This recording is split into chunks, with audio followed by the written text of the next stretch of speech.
to welcome our very special guest this afternoon, who really needs no introduction because we all know her lovely smiley face in our living rooms from the BBC News. But Sally Magazine is here today to talk about her charity, Playlist for Life. Sally.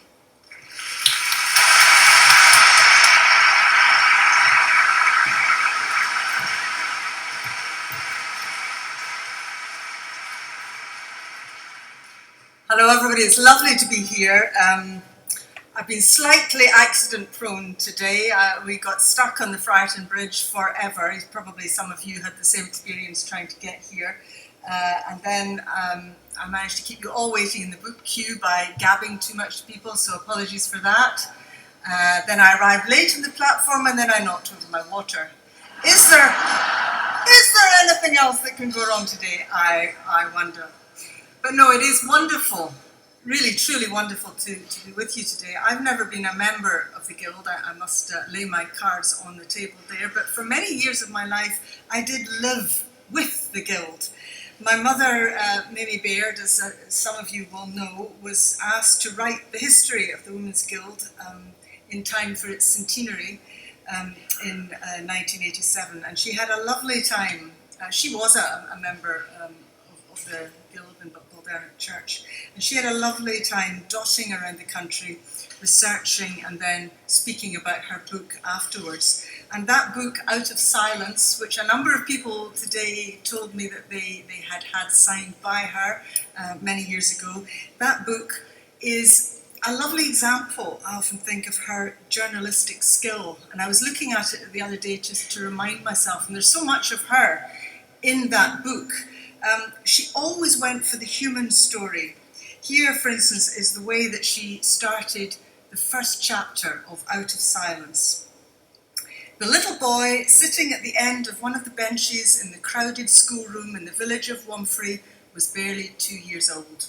He clutched his slate pencil with awkward infant fingers and bit the end of his tongue in fierce concentration as he tried to copy the letters on the blackboard.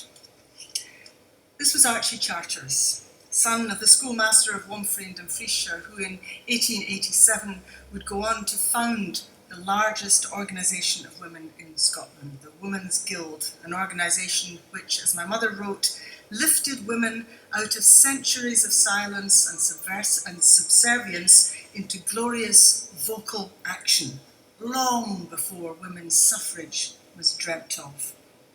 And when a quarter of a century later, I came to write about her, it was the human story that I wanted to focus on too, the human story that she knew, and anybody who reads Out of Silence knows too, has got to be the central focus of anything where you want the narrative to be something that people can enter into and join in with emotionally as well as intellectually. So I wanted to write about how dementia was stealing my lovely, lively mother from me, and what that meant not only for us, her family, but for her, and for what in a wider sense dementia means for society, for what it means to be human and being a community, how we look after the most vulnerable people in our midst, and how we value each other. All that I wanted to get into the book that was about my mother. It became this book, Where Memories Go, Why Dementia Changes Everything. And it did change everything for me, not just during the years I spent helping to look after my mother, but afterwards. Afterwards, when I realised I had to tell the world, to tell other families like mine, that there was something that could make a difference, that could make life a little better.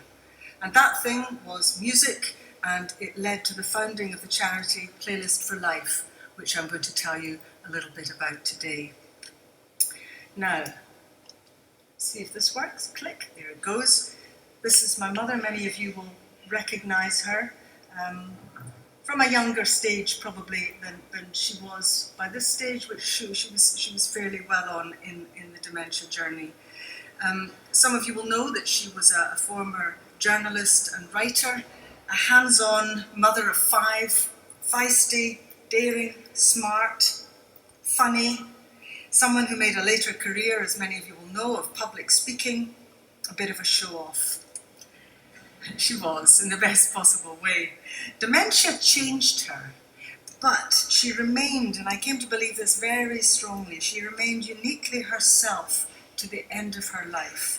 An individual with continuing likes and dislikes and tastes and prejudices and affections and hopes, just like the rest of us. And actually for a long time, and this is sometimes not realised about people with dementia, for a long time skills. In the course of about 12 years, the mixture of Alzheimer's and vascular dementia, that was her particular lot, there's various forms of dementia, of course, that you can get, that affected her. Of course it did. It affected that witty, confident, breezy, laid-back personality. It stole, although never completely, her ability to express herself as she wanted. But right to the end of her life, there were continuing joyous flashes of sharp wit and breathtaking discernment and undiminished pleasure in puns. And if any of you ever heard her speak, you may remember that she was very, very funny, and could tell a marvellous story, and there was nearly always a pun in there somewhere. And I remember that, and I talk about this in the book actually, that quite far on into our dementia experience, when many things had been lost to my mother, and she was a little low one day, and I said to her, "Mum, would you like some music to make your spirit soar?" And she looked at me wryly and said, "No, would that be S-O-R-E or S-O-A-R?" And knowing the way I sing, I know exactly which one she did mean. There was another occasion, there was a walk, I took her out on a walk along a sort of country track near our home one afternoon, and again, well into our dementia experience, and I stopped to tie her coat more firmly against a sharp autumn breeze, and the belt was obviously too tight, she was fiddling with it. I said, "Look, I can unloosen it if you like." And she just looked up and said, "You know there's no such word as unloosen, don't you?" Well, I murmured under my breath, "Not so daft, are you?" Which she parried immediately with, "As you may have thought hitherto." One of those carefully literate constructions in which she took continued pleasure. And it was a very important lesson to me, as so much was during these years with my mother. Never, ever to underestimate her. All through the dementia years, we had some wonderful times together, she and I, walks and drives and singing and snuggling up together in bed and giggling over a joke. And it was my mother who showed me how to savour them. In fact, learning to value in the moment happiness is something that I owe to my mother. Something we can all learn, actually, from people with dementia. It's something that music feeds into as well. It's joy in the moment. Life made happier for a while. How many times my mum laughed with delight and exclaimed, "This is the best day of my life." And once I had learned not to say, with the condescending superiority of the memory secure, "Mum, you said yesterday was the best day of your life, and the day before, and last Saturday, and if I take you up the Campsies for a cup of tea this Saturday, you'll say that's the best day of your life as well." I blush, actually, I wince to think that I sometimes said words to that effect. And the reason I blush is because, of course, she was right. Happiness is recognising what you've got when you've got it. Not remembering, necessarily. It's not always dependent on memory. Not anticipating it, but grabbing what you've got and savouring it in the moment. And Mum was able to do that. What a great way to live your life, I realised eventually, as if every day is the best day ever. What I had to learn was how to enjoy that day myself as if it was the best day ever, and not allow it to be clouded and spoiled by knowing that she would have forgotten it in a few hours' time, and say, why do you never take me up the Campsies for a cup of tea? Robert Burns, had it right. Then catch the moments as they fly, and use them as ye ought, man. Believe me, happiness is shy, and comes not I when sought, man. I caught them, those lovely moments with my mum, her sudden shafts of wit, her face lighting up when she saw me coming, her fingers curling my hair, her head thrown back in a great laugh of pleasure when we got her playing table tennis again, her eyes lighting up with achievement when she was able to succeed at something we had long ago given up, expecting her to be able to do, her beautiful harmonies to every song or snatch of music she heard. She was happy in those moments, and I learned how to be happy too, with an intensity of feeling that I don't think I've experienced since. For me, trying to help my mother to live well with dementia amid much that was, as any of you will know who have been there or who are there now, intensely difficult as time went on. But trying to help her was about finding ways of continuing to connect with her. She herself described the feeling of having dementia as being, this wonderful wordsmith as she was sitting actually in the Stana stairlift one day, and we were about to traipse her upstairs, and she hated it because she hated being dependent. And she was sitting there with her head bowed, and I just said to her, Mum, what does it feel like? Can you put it into words for me? What does it feel like? And she just looked up at me and she said, it's like being on a long road, getting further and further away from myself. I've never heard it described better. And it must be such an awful feeling. Echoed, of course, in the grief of all those who sense the person they love getting further and further away and are desperate to hold that connection, to hold that person to them for as long and as deeply as possible. And the clue lies, I think, the clue to continued connection lies in the brain itself. Nowadays, we all know about the damage to brain cells that's caused by the various forms of dementia. And it's good we know this. It's good that we're talking about this and that we understand it a bit better. But what about the millions and millions and millions of brain cells called neurons that are still working perfectly well? Now, this was a revelation to me when I began to turn around my way of thinking, to grasp this different way of looking. You have to see a person in the round if you're going to be able to focus not only on what dementia is stealing, and heaven knows it's stealing plenty, but on how much it has left intact for now. And that again is where we'll find music coming in. The trouble for my family was that instead of showing us how to meet our mother on that road, how to walk it with her, how to find ways of letting her flourish along the way, how to understand the landmarks we'd be meeting as we clocked up the miles, instead of doing any of that, all the social and medical supports at that time seemed to conspire only to put her in a box marked dementia, shut it tight and keep her there. Nobody said, for instance, look, have you got any idea the brain power needed to harmonise instinctively as she could with a piece of music? The brain activity needed to sing all those words to hymns and ballads that she can remember and you can't. Why don't you find ways of harnessing them? Nobody said that. Nobody said that as we were trailing away from our last visit to the memory clinic. They didn't say, hey, do you know what? There's nothing drugs can do for your mother, but let me suggest some ways of staying connected to her and helping her to feel better for a while at a time. Again, nobody said that. And that, as I'll be explaining in a moment, is one of the things that Playlist for Life has been set up to do, to tell people that there is something. There's a brilliant book called Being Mortal by the American surgeon Atul Gawande, which is broadly, it's not specifically about dementia at all actually, it's broadly about how doctors, he feels, have lost their way in seeing medical treatment as the answer to everything.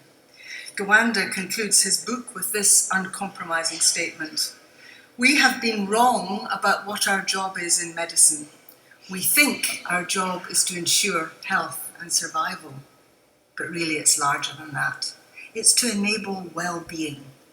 And well-being is about the reasons one wishes to be alive. I believe that there's much that can be done to make people on the long dementia journey wish to be alive rather than dead. And just about every one of them comes down to knowing them as individuals and respecting their autonomy and their difference from anyone else in the universe. And all this brings me at last to Playlist for Life. As so much of my mother's functioning capacity began to go, the songs that she had gaily sung throughout her life, and I'd be most surprised if she didn't burst into song at one or other of the talks she gave to the Women's Guild up and down the years. But these songs and the instinctive harmonies with which she had always laced them, because she just had a brilliant ear and could always do that, something I've never been able to discover the talent for in myself, they began to play an ever bigger part in how we looked after her. The songs that she knew and that her children also knew through lifelong immersion. Everything from the Ink Spots to The Sound of Music, the Hallelujah Chorus, the Northern Lights of Old Aberdeen, which was long a favourite because her brother Archie Baird, and I met some people in their book signing queue today who came from a Midstocket church nearby. He used to play for Aberdeen, and so the Northern Lights of Aberdeen would have been top of my mother's playlist. The hymns embedded in her brain since childhood, all these pieces of music, they gradually became not just an excuse for a party, as they always had been in our house, but a conscious device to keep us connected to her and her to herself, as she was gradually finding herself retreating along that long road away from herself. They became a means by which we could hold her memories and offer them back to her. When she was frightened in the bath, as she became, as many people with dementia become, because, why are you taking my clothes off? What's this water all about? We found that we could calm her down by just leaning over and saying, "Mum, it's a lovely day tomorrow. Tomorrow is a love." And by the time we got into that second line, it became almost our anthem.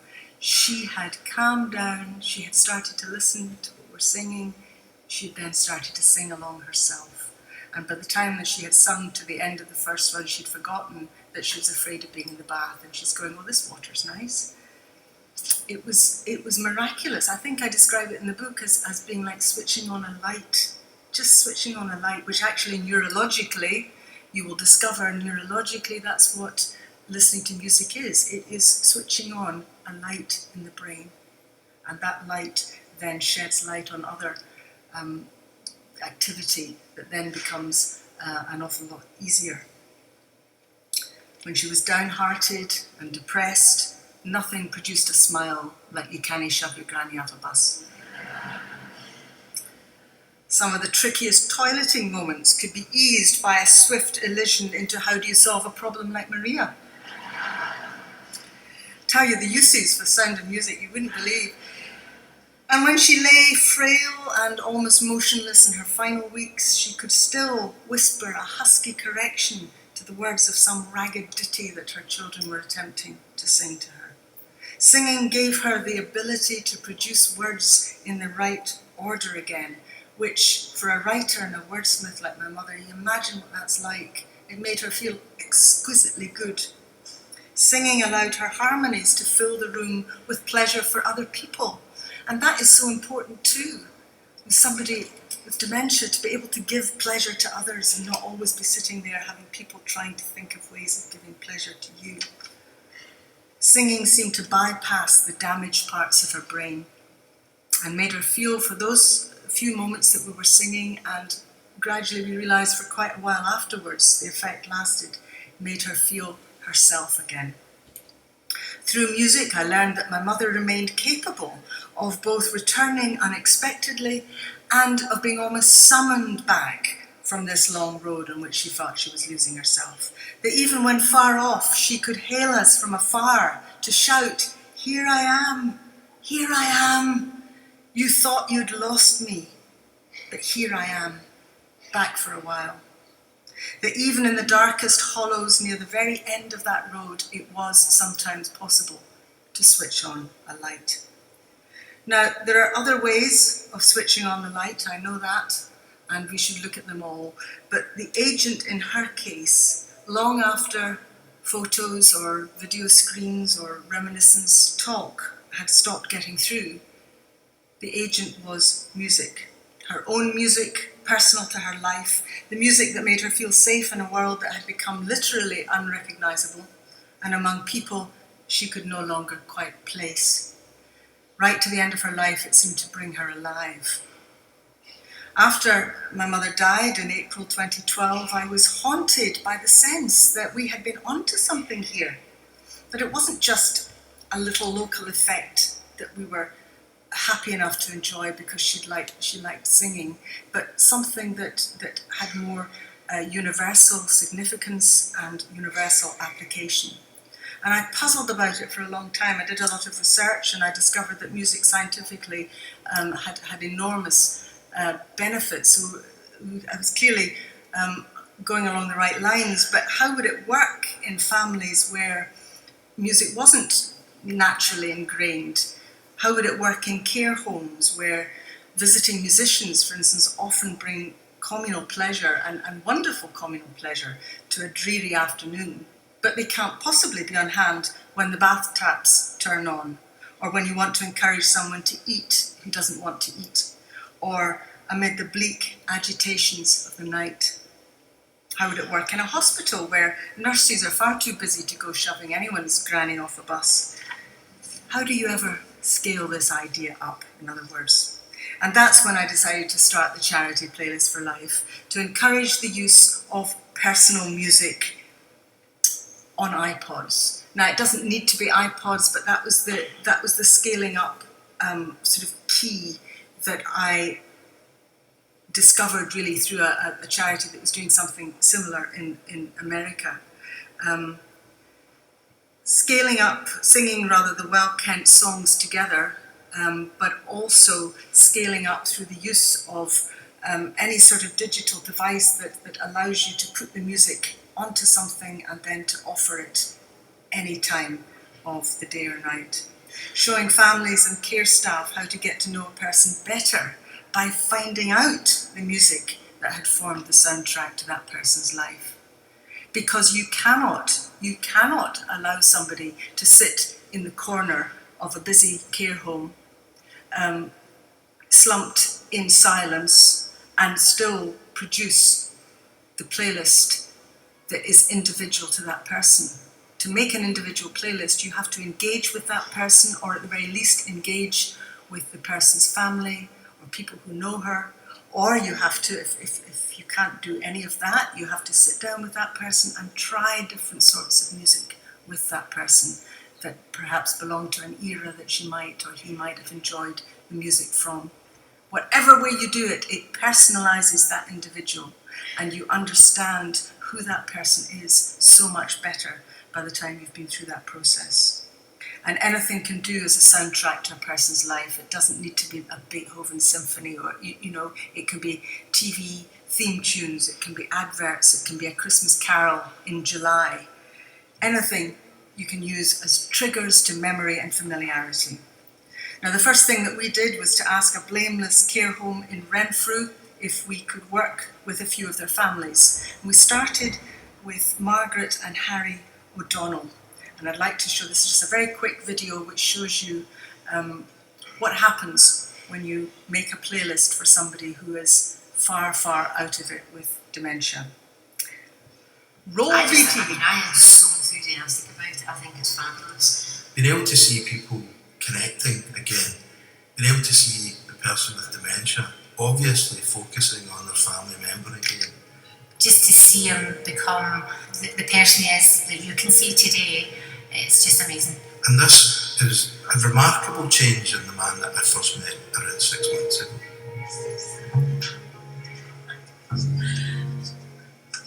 Harry came into us, he was quite a withdrawn, retracted gentleman, very pleasant, very nice, but he lacked the ability to be able to interact with anybody. He wasn't eating, wasn't drinking, couldn't get a spoon in his mouth. We wouldn't have given Tom scrum at that time. Margaret got really upset, used to leave crying all the time, which upset us. It used to get us upset going into him. What else could we do? We tried everything. And gradually, as we began to introduce Harry's playlist to him, he began to tap his hands and tap his feet, and obviously was engaging with the music. And then he began to use words again. And this surprised not just me, but his wife. And gradually what we've seen over the last few months of introducing Harry's playlist to him is he's changed dramatically. And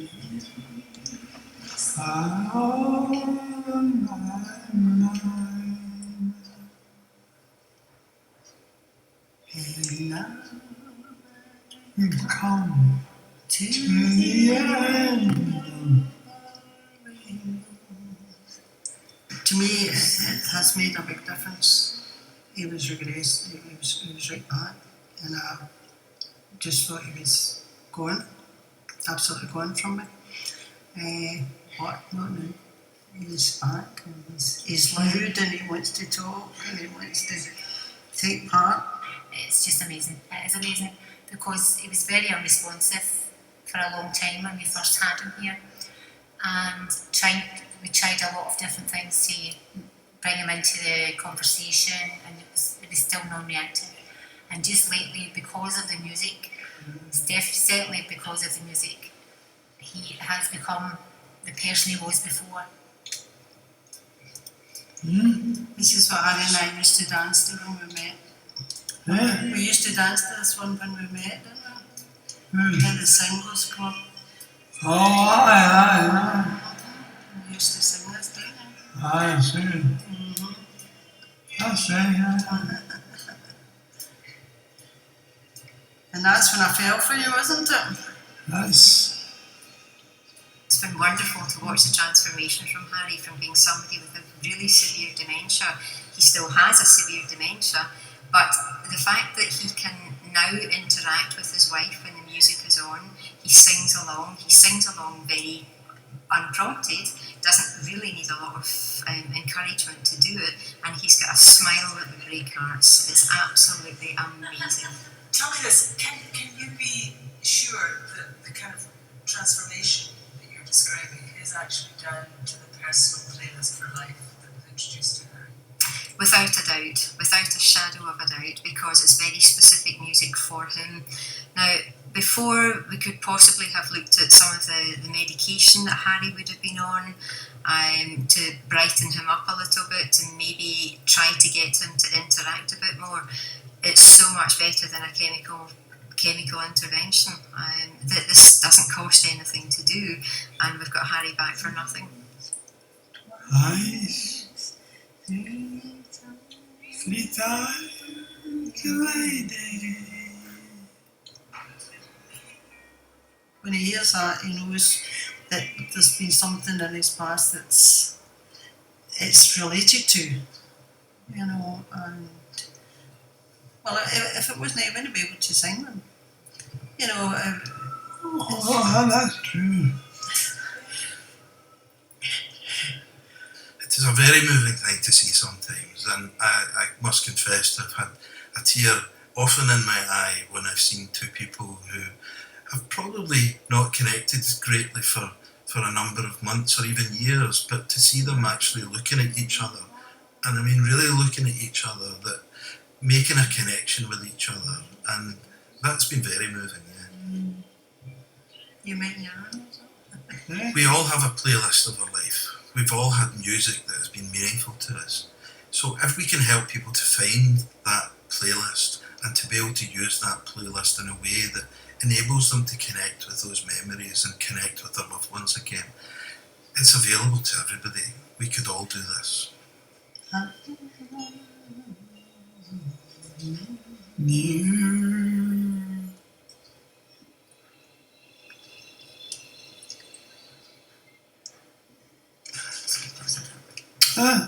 Yeah, not yet.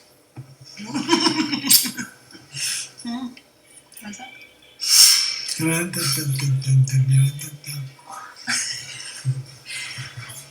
Kiss me goodnight, Sergeant Major, a bit different.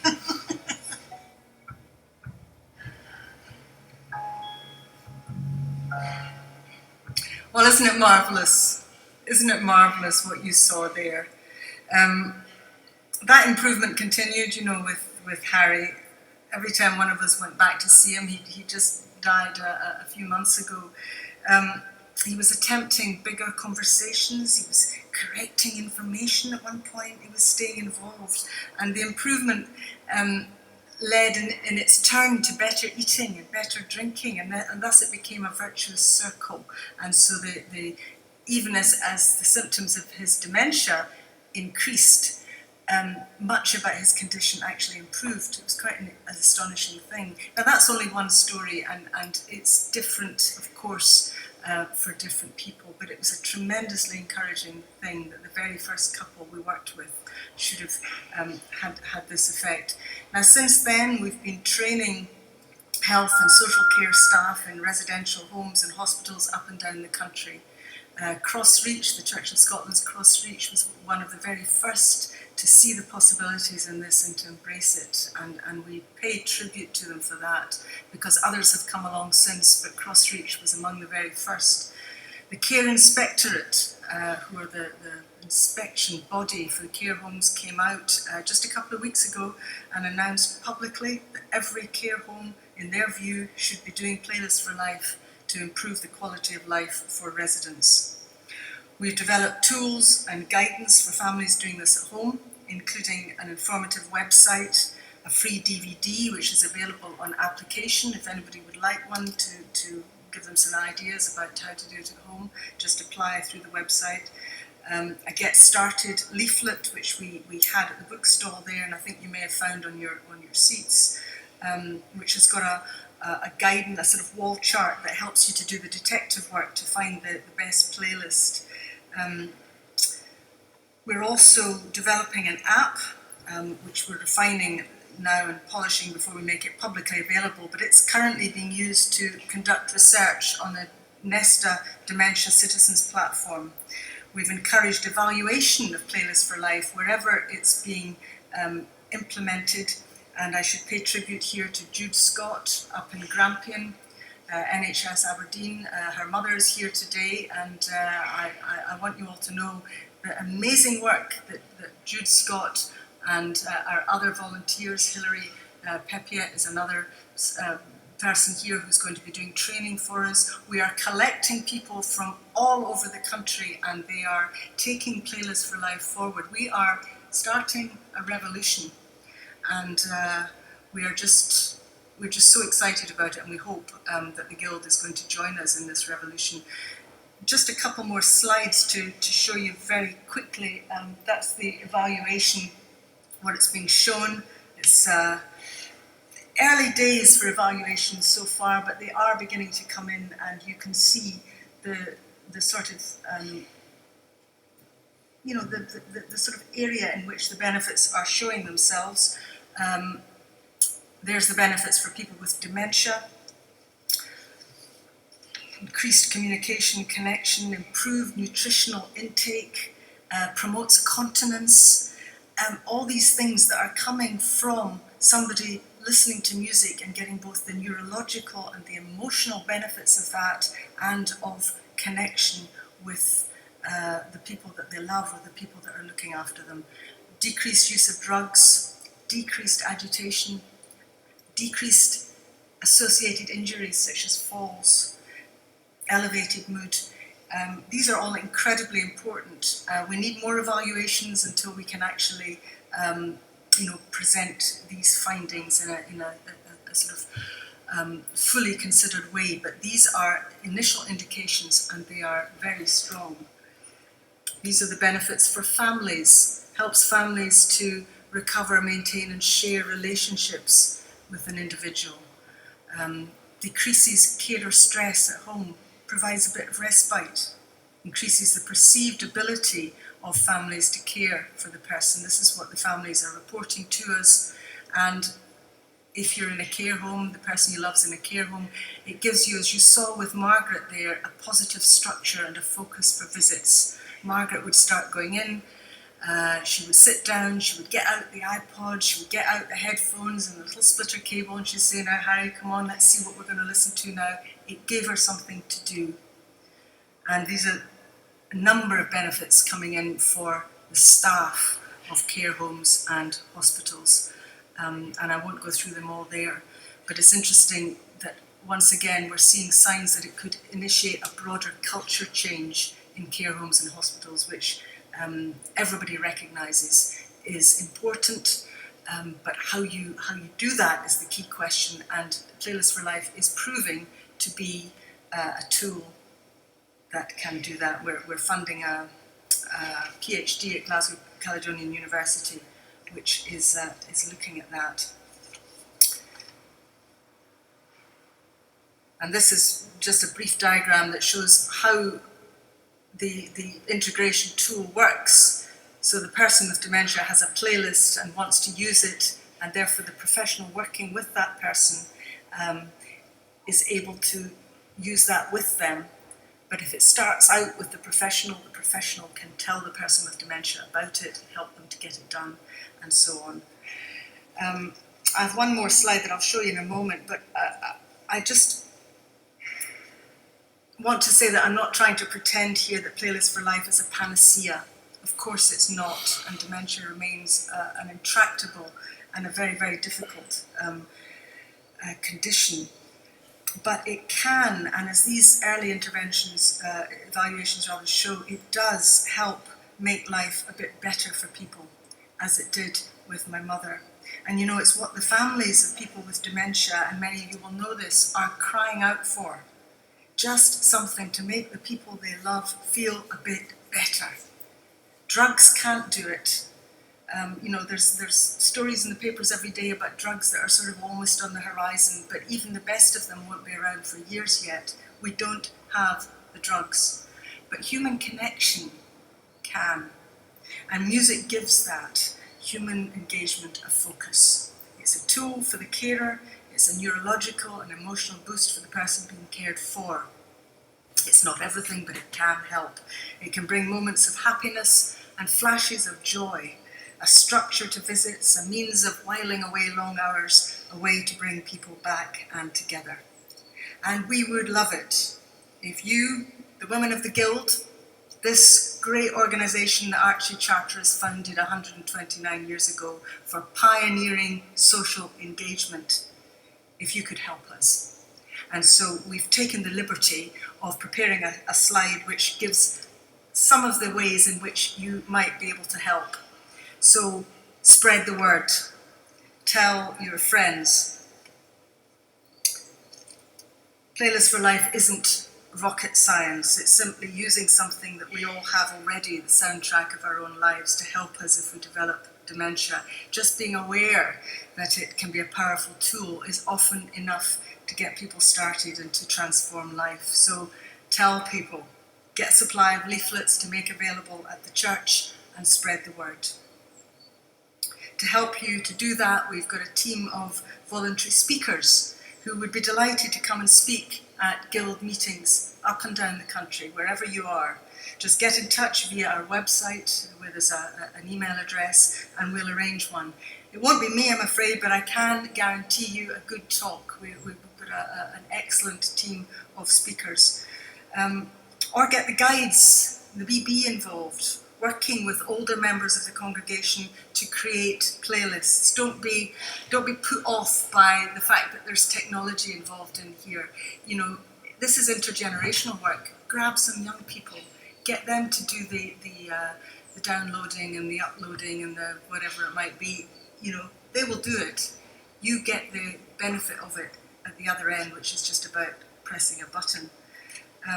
A great thing playlists can do is to bring generations together, connecting through listening to music together, unlocking memories and life stories. And we've found that a number of grandchildren have found this a great way of knowing what to say when they've found themselves a bit tongue-tied with a much-loved grandparent who they don't know any longer how to talk to. Think about perhaps using Playlist for Life, how you can use it to help the work that you and the rest of the church are already doing, and many of you are, I know, with families affected by dementia. We can train hospital visitors, elders, people who run cafes, anyone it would be useful for your church to have trained up in what to tell families and how to advise them, or how to use a playlist to make a pastoral visit more meaningful and rewarding. There are also practical things you can do. You could raise money for new little iPod shuffles and headphones, which we're trying to give in a pack now to care homes that we're working with. You could put out a call for people to donate any unwanted Christmas presents along these lines, so that we can give out more starter packs, or you could use the money for your local care home to be trained. You might like to organise a tea dance. We have full instructions on our website of how to organise a tea dance. It's been done by one of our trustees who organised a magnificent one in Dunfermline, and it went so well that she's made it a template for anybody else who wants to run one of these. They're great fun, they're a great way to support your local care home and get full Playlist for Life training in there, because we want to be in every care home in the country, as the Care Inspectorate would like us to be. Our vision at Playlist for Life is that everyone in the country with dementia, from the early days through to the end, should have access to a playlist of their life as the gateway to a better life. And we would really love it if you could help us to do that. I do rather feel that with the Guild behind us, we can do anything. Yes.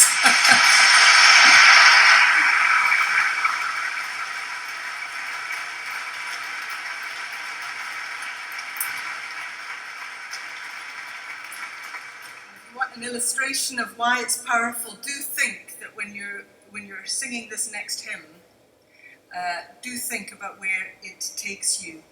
I was asked if I'd choose a hymn, and I chose this one because it takes me back to Little Baldernock Kirk, where I spent part of my childhood and where my babies were christened. I hear by Cool Salone, and I'm taken straight back there, somewhere loved, somewhere familiar. I can see the pale autumn sun coming in the window. I can see a little bit of hill beyond. I can see the babies down at the font. I can see a succession of Baldernock ministers tapping the little bit of water on the heads of the babies. I can hear my mother in the pew beside me, always with the beautiful harmony that turned this hymn into something really special, because she made it swoop and soar all over the place. So it's one of the many places that I would like to be taken if I'm overcome one day by dementia and need to be reminded of who I am. And after you leave today, can I urge all of you to think about the music that would be on your playlist and why? And then just start humming to yourself, and you'll know exactly why this is such a potent and joyful experience for people who are beginning to lose their past. And I look forward very much to working with you all. Thank you.